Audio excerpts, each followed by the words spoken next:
But if you love him, you'll forgive him,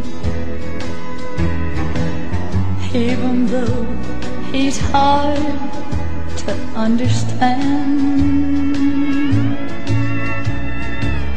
And if you love him, oh, be proud of him, 'cause after all, he's just a man. Stand by your man, give him 2 arms to cling to, and something warm to come to when nights are cold and lonely. Stand by your man and show the world you love him. Keep giving all the love you can. Stand by your man.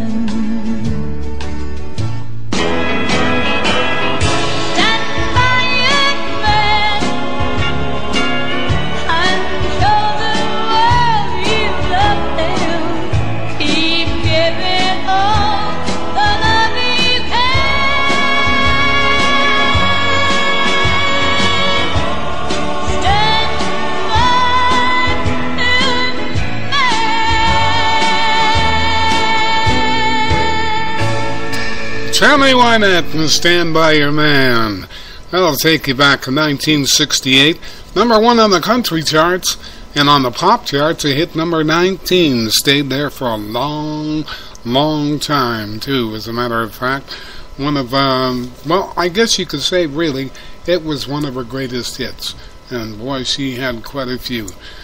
You know, I have a story about Ral Donner, too, who you just heard on You Don't Know What You've Got Until You Lose It. See, Ral Donner sounded so much like Elvis Presley. Already he had a couple of big hits out at the time.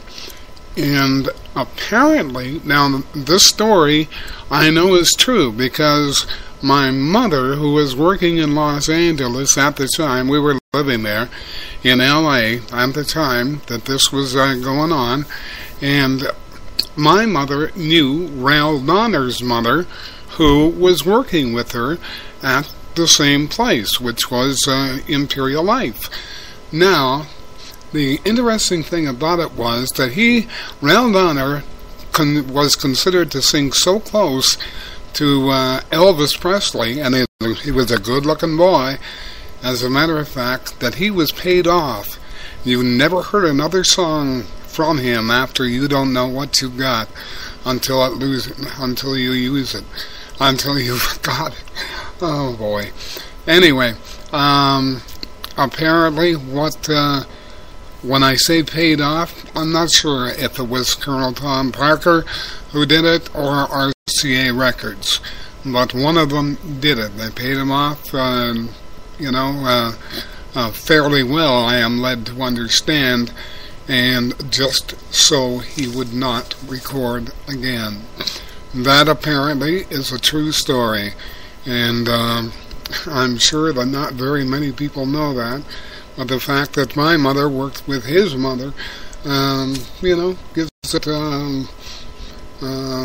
what would you say, a little more clarity, I guess. Credibility. And credibility. That's the word I was looking for, dear. Thank you. Dr. Pat is here with me. Jerry's going to be showing up in a little while. Greg has gone home to Kimona, and we'll see him probably a couple of months later. Okay, let's go continue along with the music here. Here is Chuck Willis. Now Chuck actually was the king of the stroll.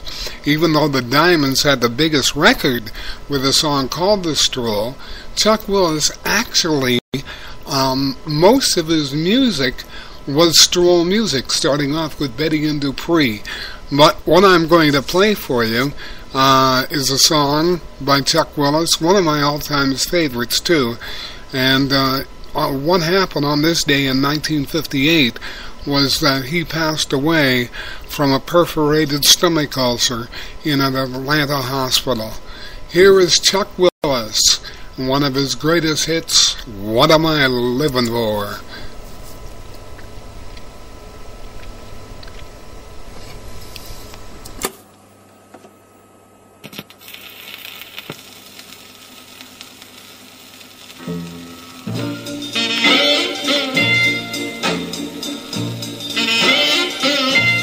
What am I living for, if not for you?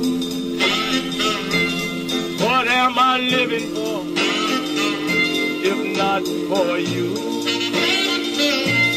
What am I living for, if not for you? Oh, nobody else will do. What am I longing for each lonely night? To feel your lips to mine, to hold you tight. You'll be the only girl my whole life through. Oh, nobody else will do. I want you close to me, that's all I know. I want you all the time, because, darling, I love you so. What am I living for, if not for you? What am I living for, if not for you? What am I living for, if not for you? Baby, nobody else will do.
That's Freddie Boom Boom Cannon there.